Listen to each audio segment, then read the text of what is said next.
चलिए बात करते हैं आपके स्वास्थ्य की। बदलती लाइफस्टाइल, गलत खान-पान और प्रदूषण जैसे कारक हमारे ओवरऑल हेल्थ को बुरी तरह से प्रभावित कर रहे हैं। इन चीज़ों का असर हमारी स्किन और बालों पर भी पड़ता है और वो नज़र भी आता है। आज के समय में लोगों को बालों के टूटने और गिरने की समस्या तेज़ी से बढ़ रही है। ज़्यादातर लोग बाल टूटने के कारण गंजेपन के बारे में सोचकर ही तनाव में आने लगते हैं। ऐसे में बालों को टूटने से बचाने के लिए महंगे महंगे हेयर केयर प्रोडक्ट्स का इस्तेमाल करते हैं। आज हम एक्सपर्ट से जानने की कोशिश करेंगे कि हेयर फॉल कम करने की क्या करें, क्या डाइट से हेयर फॉल कम हो जाएगा या फिर मेडिसिन इसके लिए लेनी पड़ती है। और सबसे बड़ी बात कि आज के समय में अगर आप 10 लोगों से बात कर रहे हैं, 9 लोग बोलेंगे कि जी हमें हेयर फॉल है। विस्तार से डॉक्टर्स के साथ आज बातचीत करेंगे और जानेंगे कि हेयर फॉल के सिम्टम्स जो हैं वो क्या कुछ हो सकते हैं, क्या डाइट से जुड़ी आप कई सही डाइट नहीं ले रहे हैं तो इस वजह से हेयर फॉल हो रहा है, या फिर डैंड्रफ इसकी वजह जो है वह हो सकता है।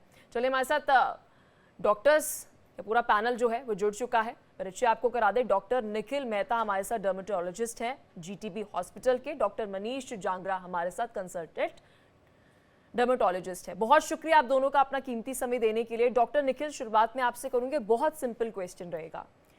आज के समय में अगर 10 लोगों से बात करें, 9 लोग तो बड़े आसानी से कह देते कि जी हमें हेयर फॉल की प्रॉब्लम है। ऐसा क्यों है कि आजकल हर एक ब्लॉगर, हर एक इन्फ्लुएंसर हेयर फॉल कम करने की बात कर रहा है, महंगे से महंगे प्रोडक्ट्स हमारे पास है, लेकिन उसके बावजूद भी हमें हेयर फॉल का सामना करना पड़ रहा है। जी नमस्कार। जैसे अभी आपने बताया कि डाइट की वजह से और लाइफस्टाइल एनवायरनमेंट पॉल्यूशन की वजह से, तो आपने भी बताया 9 में से 10 लोग शिकायत करते हैं। मैं आपकी बात से पूरी तरह सहमत हूँ। हमारे पास भी बहुत सारे मरीज आते हैं। 10 में से 9 कंप्लेंट्स हमारे पास हेयर फॉल की ही होती हैं। इसका कारण आज की दुनिया में तनाव काफ़ी बढ़ गया है, लोगों में स्ट्रेस एंजाइटी काफ़ी बढ़ गई है, खान पान काफ़ी ज़्यादा खराब हो गया है। उसके साथ साथ जैसे भी आपने आपने भी कहा कि पॉल्यूशन भी काफ़ी बढ़ गया है, और ये सही है।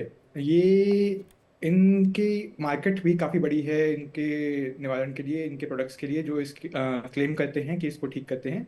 इसलिए हर कोई इन्फ्लुएंसर बोलना चाहता है कि इस दवाई का इस्तेमाल कीजिए, ठीक हो जाएंगे। सीधी सरल जवाब तो इसका यही है कि सिर्फ और सिर्फ खान पान के ठीक करके, सोना ठीक करके, दिनचर्या ठीक करके और प्रदूषण से जितना भी बच सकते हैं उन्हीं उसे ठीक करके, तनाव कम करके, रिलैक्स माइंड रह के ही मैक्सिमम लोगों का हेयर फॉल काफ़ी हद तक रुक सकता है, ठीक हो सकता है। तो इसके लिए ज़रूरी है कि इंसान 6-8 घंटे सोए, अच्छी दिनचर्या का पालन करे, खाने पीने का ध्यान रखे, बाहर से कम खाए, पौष्टिक आहार, घर पे बना हुआ खाना, कम तेल, कम खराब खाने से खा के अपनी दिनचर्या का ख्याल रखे। साथ में ही पॉल्यूशन से जितना बच सके चेहरे को साफ रखे, और साथ में जी, दिनचर्या के लेकिन हाँ जी। डॉक्टर मनीष से एक सवाल मैं पूछूंगी, सिंस डॉक्टर निखिल और मैं हम बात अभी डाइट से जुड़ी कर रहे हैं। हाल फिलहाल में महाराष्ट्र में खबर सामने आई थी जहां पर कुछ लोगों ने गेहूं खाया और गेहूं खाने के बाद वो गंजे होने लगे। हेयर फॉल तो छोड़िए, वो गंजे होने लगे। मतलब ये खबर इतनी हैरान करने वाली थी कि भाई गेहूं खाने से कोई गंजा कैसे हो सकता है। महाराष्ट्र में ये खबर जो है वो सामने आई थी। गेहूं खाने से सर हेयर फॉल कैसे हो सकता है, गंजापन कैसे आ सकता है? देखिए, गेहूं खाने से गंजा नहीं हो रहा। वहाँ की जो इन्वायरमेंटल हम्म। कंडीशन है, वहाँ पे पोल्यूशन बहुत ज्यादा है, तो वहाँ पे कुछ एक सब्सटेंस की जो अमाउंट है वो बहुत ज्यादा मिली थी, जो बेसिकली हेयरफॉल को रीजन के लिए, हेयरफॉल का सबसे बड़ा रीजन था। तो वहाँ पे कुछ पोल्यूशन की वजह से वहाँ के पानी में कुछ गड़बड़ है। वहाँ के पानी में बहुत ज्यादा पोल्यूटेड पानी है, वहाँ बहुत ज्यादा हम्म। इंडस्ट्रियल एरिया है, जिसकी वजह से जो हमारे गेहूं में भी वो सब चीजें आ रही हैं। हम्म। जिसकी वजह से वो एक बार इशू हुआ था कुछ दिन पहले महाराष्ट्र में, जो काफी फेमस हुआ था। उस वजह से ये दिक्कत आई थी।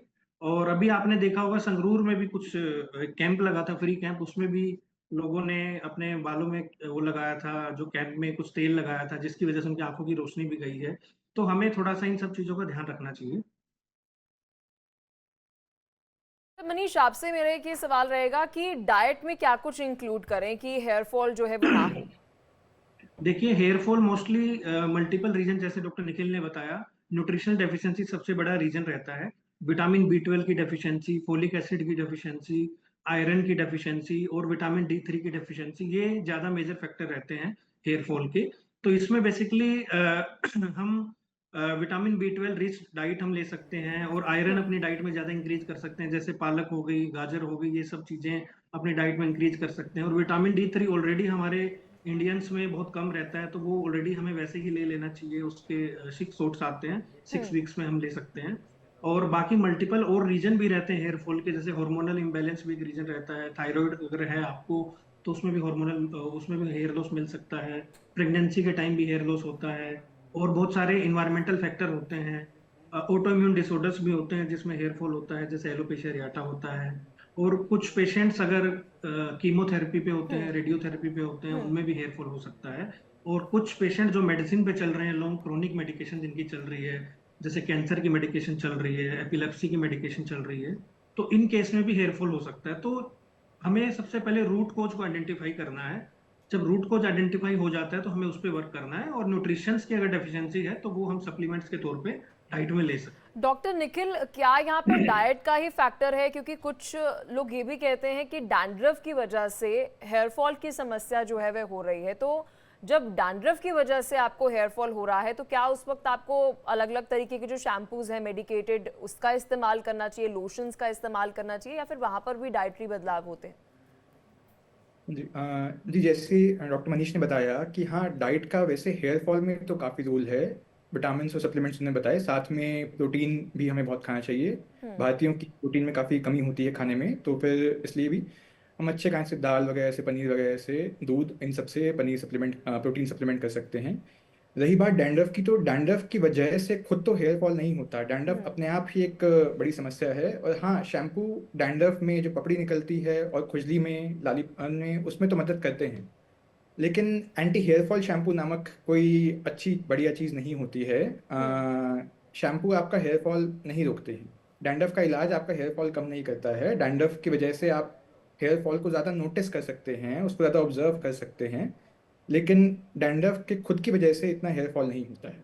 डाइट की वजह से भी इतना डैंड्रफ नहीं बढ़ता है। हाँ, कुछ लोग मानते हैं कि ज़्यादा तेली पदार्थ खाने से डैंड्रफ बढ़ जाता है, तो वो तेल कम कर सकते हैं अपने खाने में। लेकिन डैंड्रफ का इलाज तो वही है कि रेगुलर तरीके से अच्छे से शैम्पू इस्तेमाल किया जाए। एक बार नहीं, उसको 2 बार लगाया जाए लगातार नहाते टाइम, और 5 मिनट तक रखा जाए कम से कम। दोबारा धो के दोबारा लगा के 5 मिनट तक रखा जाए।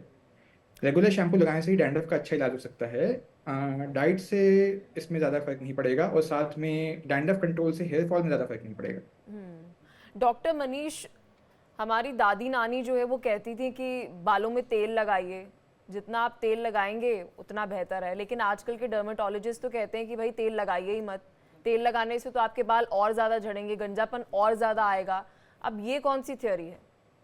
देखिए, तेल लगाने का बिल्कुल मोस्टली जो डर्मेटोलॉजिस्ट हैं तेल लगाने के लिए मना इसलिए करते हैं। सबसे पहली बात तो जो डैंड्रफ है तेल लगाने से बहुत ज्यादा बढ़ जाता है, क्योंकि तेल लगाने से यीस्ट इन्फेक्शन उसमें बहुत ज्यादा हो जाता है, फंगस उसमें बहुत ज्यादा ग्रो करता है, और जो बाहर से डस्ट है और पोल्यूटेड एयर है वो उसमें ज्यादा स्टिक करती है, जिसकी वजह से डैंड्रफ बहुत ज्यादा बढ़ जाता है। और जैसा कि डॉक्टर निखिल ने बताया, dandruff as such direct reason नहीं है हेयर फॉल का, बट हाँ, डैंड्रफ होने की वजह से हेयर फॉल थोड़ा हो जाता है, तो वो दिक्कत रहती है, और जिसकी वजह से हेयर लॉस हमारा हो सकता है। बट डायरेक्टली डैंड्रफ अकेले होने से हेयर फॉल बहुत ज्यादा ऐसा इंक्रीज नहीं होता है। हाँ, जैसे फंगस इन्फेक्शन हो जाता है हमारे स्कैल्प पे, जिसको हम बेसिकली रिंगवर्म बोलते हैं, टीनिया कैपिटिस बोलते हैं साइंटिफिक लैंग्वेज में, उसकी वजह से थोड़ा बहुत हेयर फॉल के केसेस मिले हैं। तो तेल लगाना, अगर आप मेरे से पूछेंगे तो मैं यही एडवाइस करूंगा कि तेल अगर लगाना भी चाहें, अगर आपको लग रहा है कि आपकी स्किन ड्राई, आपके बाल बहुत ड्राई रहते हैं, तो आप हेयर के स्ट्रैंड्स पे तेल लगा सकते हैं। रूट्स पे तेल बिल्कुल नहीं लगाना है। आप बालों की जड़ों पे या सिर की स्किन पे तेल मत लगाएं, और बालों के स्ट्रैंड्स पे थोड़ा बहुत क्या आप लगा डॉक्टर सकते हैं मनीष अगर आप आपको बहुत इसके ज्यादा पीछे ड्राई कोई साइंटिफिक तर्क देंगे? क्योंकि आज से पहले मैं अगर अपनी माता, नानी, दादी की बात करूं, उनके बाल तो अच्छे खासे घने होते थे, लंबे होते थे, वो तो तेल लगाती थी, और आप कह रहे हैं कि तेल ना लगाए। मतलब इसके पीछे नहीं, साइंटिफिक रीजन क्या है, क्यों बेसिकली बालों में मैं तेल ना वही लगाए? वही स्पेशली आप कह रहे मैंने स्कैल्प में तेल मत लगाइए। मैं आपको वो इसलिए बताना चाह रहा था कि आजकल डैंड्रफ बहुत ज्यादा आप देख रहे हैं, बहुत सारे केसेस में डैंड्रफ मिल रहा है, तो डैंड्रफ बढ़ जाता है तेल लगाने से। तो जब आप तेल लगाते हैं तो उसमें यीस्ट इन्फेक्शन बहुत ज्यादा हो जाता है, जिसकी वजह से वो फिर हेयर फॉल में इशू क्रिएट करता है, हेयर फॉल क्रिएट करता है। तो अगर आप तेल लगाएंगे तो उसमें यीस्ट इन्फेक्शन बहुत ज्यादा हो जाता है, डस्ट बहुत ज्यादा चिपकती है, बाहर की जितनी भी चीजें होती है वो ज्यादा चिपक जाती है, तो फिर वो क्रस्ट बना देती है स्किन पे। हम्म। तो जिसकी वजह से थोड़ा सा हमें ये दिक्कत आ जाती है। तो मेरे अकॉर्डिंग तो मैं यही एडवाइस करूंगा कि ज्यादा तेल ना लगाएं। डॉक्टर डॉक्टर निखिल, क्या आप इस बात से सहमत है? और एक क्वेश्चन मेरा ये भी रहेगा कि जब हम तेल लगाने की बात कर रहे हैं, कि दादी नानी का हम इसलिए जिक्र कर रहे हैं क्योंकि वही हमें कहती हैं कि आओ चंपी कर देते हैं बाल जो है लंबे करने के लिए, तो क्या बाल धोने के बाद तेल लगाना चाहिए, कोई भी एनी हेयर ऑयल? हाँ जी, तो मैं डॉक्टर मनीष की बात से सहमत हूँ कि तेल से डैंड्रफ बढ़ता है। इस पे बहुत शोध हो चुका है और ये सब लोग जानते हैं, तो इसलिए जिनको डैंड्रफ की समस्या है वो तो तेल ना लगाएं तो बेहतर है। लेकिन हाँ, वैसे जिनको डैंड्रफ की समस्या नहीं है उनको तेल लगाने में कोई नुकसान नहीं है। दादी नानी जब तेल लगाती थी और उनके बाल घने थे, साथ में वो तनाव भी कम लेती थी, साथ में उनका खाना भी काफ़ी अच्छा था। तो और भी कई कारण थे कि उनके बाल घने थे, सिर्फ तेल लगाना एकमात्र कारण नहीं था। लेकिन हाँ, जो भी लोगों को डैंड्रफ की दिक्कत नहीं है वो तेल लगाना चाहते हैं अपनी दादी नानी का नुस्खा, या आजकल के प्रोडक्ट्स में तो इतनी गुणवत्ता या प्योरिटी नहीं होती है, बट अगर वो लगाना चाहते हैं अपनी दादी नानी के हिसाब से वो लगा सकते हैं। और जैसा भी उनको सूट करता है, अगर उनको लगता है कि नहाने के बाद शैम्पू करने के बाद उसके बाद वो तेल मसाज करना चाहते हैं ताकि बालों में चिकनाहट बनी रहे, तो तब लगा सकते हैं।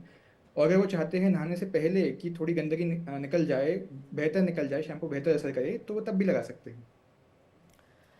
बिल्कुल, और ये बहुत महत्वपूर्ण है कि आप किस तरह से अपना लाइफस्टाइल अपना रहे हैं, इससे बहुत असर पड़ता है। डॉक्टर मनीष, बालों की जब हम जिक्र कर रहे हैं तो एक बायोटिन की हम देखते हैं कि मेडिसिन जो है वह आती है, कई बार हम देखते हैं कि सोशल मीडिया पर गमीज भी बायोटिन की जो है वह आ रही होती है, क्या वो लेना सही है? क्या वो हमारी बॉडी के लिए ठीक है? क्योंकि कई बार कहते हैं कि इस तरह की जो आप मेडिसिन लेते हैं वो आपकी किडनी के लिए जो है वो ठीक नहीं होती है। देखिए, मोस्टली जब हेयर फॉल का इश्यू रहता है तो उस केस में जनरली डॉक्टर्स भी बायोटिन आपको सजेस्ट करते हैं। आजकल बहुत सारी कंपनियां हैं जो बायोटिन को ऐसे गमी फॉर्मेशन में बना के उसको मार्केट में सेल करती है। तो बायोटिन का बेसिकली रोल रहता है हेयर फॉल में। मल्टी बेसिकली बी कॉम्प्लेक्स का ग्रुप का विटामिन है, तो जो हमारे हेयर फॉल में हेल्प करता है। तो वैसे रिसर्च बेस्ड में इतना बहुत ज़्यादा इसका एविडेंस नहीं है, बट स्टिल फिर भी बायोटिन का रोल काफी रहता है हेयर फॉल में। और काफी हम देते हैं विटामिन बी कॉम्प्लेक्स का पूरा ग्रुप, जिसमें बायोटिन के अलावा और भी ज्यादा कॉन्स्टिट्यूएंट्स रहते हैं, जैसे विटामिन D3 हो गया, आयरन हो गया, और भी बहुत सारे विटामिन हो गए, ई हो गया, या फिर अलग अलग तरह के विटामिन हो गए। तो बायोटिन का रोल है, और बायोटिन की जो गमीज आती है मार्केट में वो आप ले सकते हैं। बट आइडियली मैं यही कहूंगा कि आप अपने डॉक्टर से पहले एक बार मिलें, उनसे सजेशन लेने के बाद ही आप इनको स्टार्ट करें। आप डायरेक्टली, आजकल गूगल पे बहुत सारी साइट्स चल रही हैं, बहुत सारी कंपनियां हैं जो डायरेक्ट अपना बायोटिन बना रही हैं, उसमें कुछ कुछ चीजें मॉडिफाई करके वो बना रही हैं। तो उस पे ट्रस्ट करने की बजाय अपने डॉक्टर से मिलें, और मेडिकेटेड टाइप की जो मेडिसिन आती है जिसमें बायोटिन के अलावा और भी बहुत सारी चीजें होती हैं जो हेयर के लिए जरूरी होती है, तो वो आप लें। तो डॉक्टर मनीष, जब भी आपके पास कोई डॉक्टर आता है, आप जब भी कोई पेशेंट आता है तो डॉक्टर पहले क्या ये रेकमेंड करते हैं कि आप ब्लड टेस्ट करवाइए और आपकी जो भी डेफिशिएंसी है वो हम देखेंगे, या फिर आप इमीडिएटली पहले कोई प्रिस्क्रिप्शन देते हैं और अगर उससे असर ना पड़े फिर उसके बाद आप ब्लड टेस्ट जो है वो देते हैं? अगर अभी जो व्यूअर देख रहे हैं उन्हें क्या पहले अगर हेयर फॉल हो रहा है तो उन्हें ब्लड टेस्ट करवाना चाहिए? देखिए, सबसे पहले अगर पेशेंट आता है तो हम उसमें चेक करते हैं कि पेशेंट को genetic hair loss, hereditary hair loss है, या फिर किस वजह से हेयर लॉस है। बेसिकली पहले उसकी डिटेल हिस्ट्री ली जाती है। पैटर्न हेयर लॉस बोलते हैं उसको, हेरिडिटरी हेयर लॉस। उसमें हम क्या करते हैं कि उसमें जो हेयर लॉस होता है वो फ्रंट से होता है, जैसे लेफ्ट और राइट दोनों तरफ से हेयर लॉस होता है, और उनके पापा में और दादा में भी उस तरह का हेयर लॉस का पैटर्न मिलता है, जिसको जेनेटिक पैटर्न हेयर लॉस बोलते हैं। दूसरा होता है, अगर रिसेंटली पेशेंट को फीवर रहा हो, कुछ स्ट्रेसफुल कंडीशन रही हो, जैसे डेंगू, टाइफाइड, इस तरह की कुछ बीमारी रही हो, उस केस में भी हेयर फॉल मिलता है। अगर कुछ केस में स्ट्रेस बहुत ज्यादा ले रहा है पेशेंट, उस केस में भी मिलता है। और कुछ केस में अगर पेशेंट ने अपनी जगह चेंज की हो, जैसे वो मेट्रो सिटी में शिफ्ट हुआ हो, तो वहां पे हार्ड वाटर का इशू रहता है, जिसकी वजह से भी हेयर फॉल होता है। तो मल्टीपल चीजों को रूल आउट करने के बाद फिर हम न्यूट्रिशनल डेफिशिएंसी वाले इशू पे आते हैं। उस केस में हम बेसिकली मोस्टली 4 टेस्ट कराते हैं। विटामिन D3 का टेस्ट, और आयरन प्रोफाइल, थायराइड प्रोफाइल हो गया, विटामिन B12 का हो गया, और कंप्लीट ब्लड काउंट हो गया। ये बेसिक 3-4 तरह के टेस्ट हैं जो हम करवाते हैं। अगर ये टेस्ट में कुछ डेफिशिएंसी आता है तो हम उनको ऐड कर देते हैं। अगर पेशेंट पहली बार हमारे पास आ रहा है तो उसमें हम ट्रीटमेंट स्टार्ट कर देते हैं जनरली, और साथ में उसको टेस्ट लिख के दे देते हैं। जब वो नेक्स्ट फॉलोअप विजिट के लिए आता है तो अगर उसमें और कुछ डेफिशिएंसी साथ में मिलती है तो वो भी हम नेक्स्ट विजिट में ऐड कर देते हैं। तो बेसिकली ऐसे हम प्रिस्क्राइब करते हैं ट्रीटमेंट पेशेंट में, सब डॉक्टर रूल आउट निखिल, करने के अभी बाद। डॉक्टर जिक्र कर रहे थे कि थायराइड का भी एक टेस्ट जो है वे कराया जाता है आजकल महिलाओं की। अगर हम बात करें, क्योंकि हम यहाँ जिक्र कर रहे हैं कि हेयर फॉल बहुत ज़्यादा बढ़ रहा है, महिलाओं को पीसीओएस, पीसीओडी और थायराइड की प्रॉब्लम जो है वो लगातार बढ़ रही है। क्या इससे भी हम कनेक्ट करके देख सकते हैं कि इस वजह से भी हेयर फॉल के इश्यूज जो हैं वो बढ़ रहे हैं? जी हाँ, बिल्कुल। जैसे डॉक्टर मनीष ने बताया कि पहले जब भी हमारे पास पेशेंट आता है तो उनमें किस कारण से हेयर फॉल हो रहा है, पहले उसकी जांच की जाती है। बाकी लक्षण भी पूछे जाते हैं।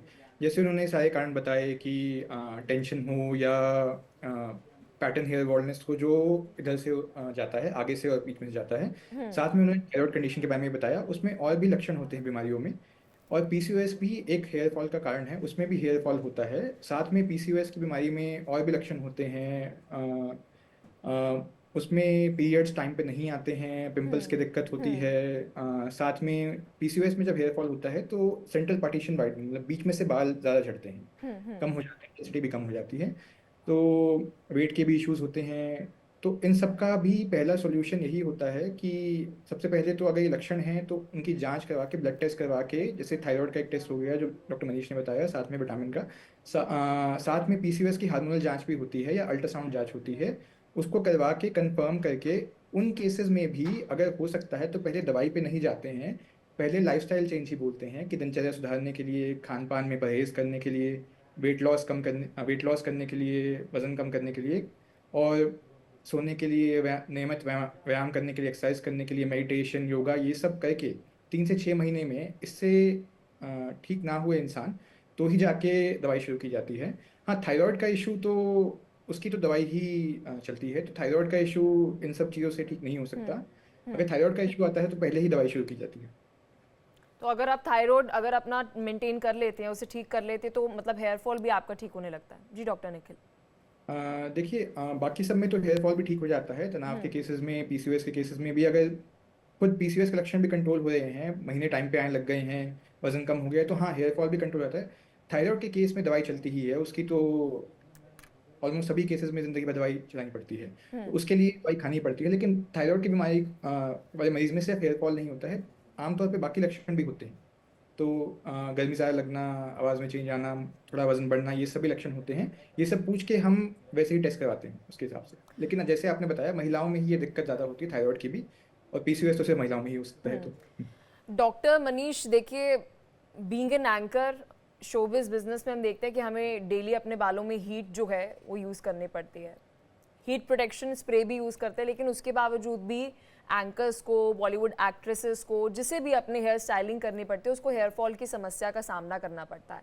डाइट एकदम बराबर है, सब कुछ सही से खा रहे हैं, कोई हार्मोनल इशू नहीं है, उनके लिए आप क्या कुछ रेकमेंड करेंगे कि हेयर केयर एक किस बार आप तरह से मुझे करें? क्वेश्चन दोबारा रिपीट करेंगे जी प्लीज, डॉक्टर बिल्कुल मनीष, क्लियर। मैं बात कर रही हूँ एंकर्स की, एक्ट्रेसेस की, जो डेली हेयर स्टाइलिंग जो है करा रही हैं, हेयर हीट प्रोटेक्टेंट स्प्रे भी यूज़ कर रही हैं कि हीट से प्रोटेक्शन हो जाए, लेकिन उसके बावजूद भी क्योंकि आप हीट अप्लाई कर रहे हैं तो हेयर फॉल की समस्या देखने को मिल रही है, तो उन्हें आप क्या कुछ रेकमेंड करेंगे?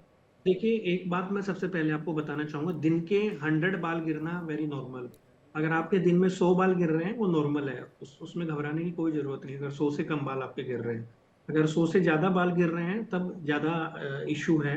उस केस में वही है कि मैं आपको बता रहा हूँ, कुछ चीजें ऐसी हैं कि जो सारी चीजें आप नोटिस नहीं कर पाते हैं, क्योंकि हेयर फॉल के बहुत सारे रीजन रहते हैं, कम से कम 10 से 15 तरह के रीजन जो हम दोनों ने मिलकर आपको जैसे बताए हैं। तो सबको असेस करना इतना इजी नहीं रहता है, तो कुछ ना कुछ ऐसा रीजन होता है जिससे आपको हेयरफॉल हो रहा होगा। दूसरा, मैं आपको ये बताना चाहूंगा कि जब भी अपने बालों को बांध रहे हैं तो ज्यादा टाइट ना करें, क्योंकि अगर आप पीछे की तरफ बालों को बांध रहे हैं तो उसको हम ट्रैक्शन एलोपेशिया बोलते हैं। क्योंकि ज्यादा टाइट रहने की वजह से जो आगे के बाल काफी गिरने लग जाते हैं कुछ फीमेल्स में, जो क्योंकि वो अपने बालों को पीछे की तरफ बांधती हैं। और बार बार जब आप शैम्पू करते हैं तो उसको ज्यादा ना रगड़ें, एक बार ज्यादा रगड़ने की वजह से भी हमारे बाल गिर जाते हैं। और न्यूट्रिशन डेफिशिएंसी का जैसे मैंने बताया, वो आपने बताया कि आपको नहीं है, तो और भी मल्टीपल ऐसे रीजन रहते हैं। पोल्यूशन भी एक रीजन रहता है जिससे बाल झड़ जाते हैं। हार्ड वाटर भी एक रीजन रहता है।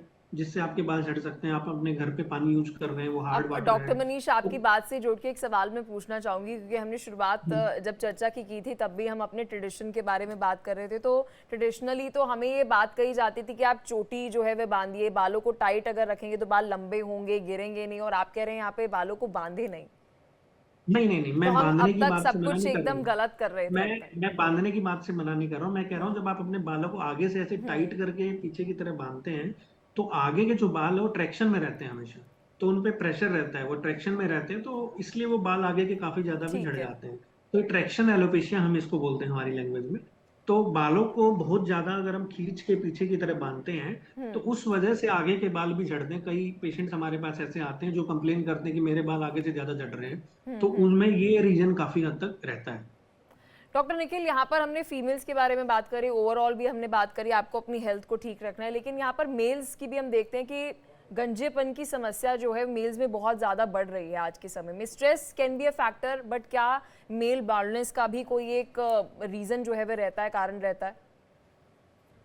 हाँ, तो जो मेल बाल्डनेस होता है वो जो पैटर्न मॉडल जो डॉक्टर मनीष भी बता रहे थे, जो हम्म। हेरिडिटरी होता है, जो थोड़ा आगे से और बीच में से शुरू होता है, उसका तो इलाज है। उसमें तो ये सब चीज़ें करनी होती है, लेकिन दवाई उसमें फ़ायदा करती है और उसमें अच्छा खासा फ़ायदा करती है।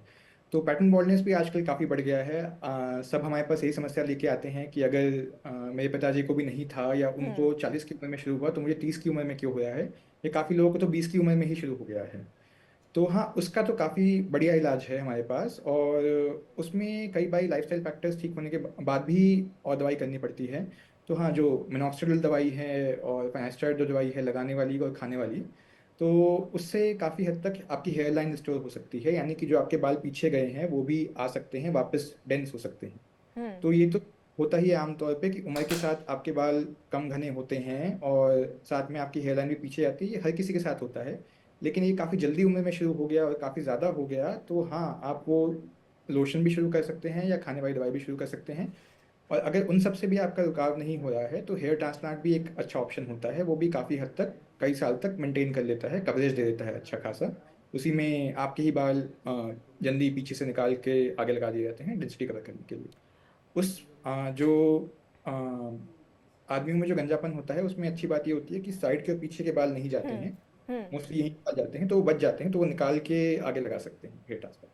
लेकिन काफ़ी चलिए, लोगों का दवाई से ही काम बेहद नहीं। ज़रूरी था कि लाइफस्टाइल में किस तरह से हम चेंज करें, कौन से हम सप्लीमेंट्स ले सकते हैं अपने हेयर ग्रोथ को बेटर करने के लिए। आप दोनों ने अपना कीमती समय दिया, विस्तार से इस बेहद महत्वपूर्ण मुद्दे में बात करी, हमारे हेल्थ से जुड़ी। बहुत शुक्रिया अपना समय देने के लिए। देखिए, बहुत ज़रूरी है, अगर आपको अपने हेयर फॉल को कंट्रोल करना है तो सबसे पहले आपको अपनी लाइफस्टाइल में चेंज करना पड़ेगा, और बहुत सारी वाइटामिन की नीड्स जो है वो रहती हैं, उसकी सप्लीमेंट्स के लिए आप डॉक्टर से कंसल्ट ज़रूर करिए।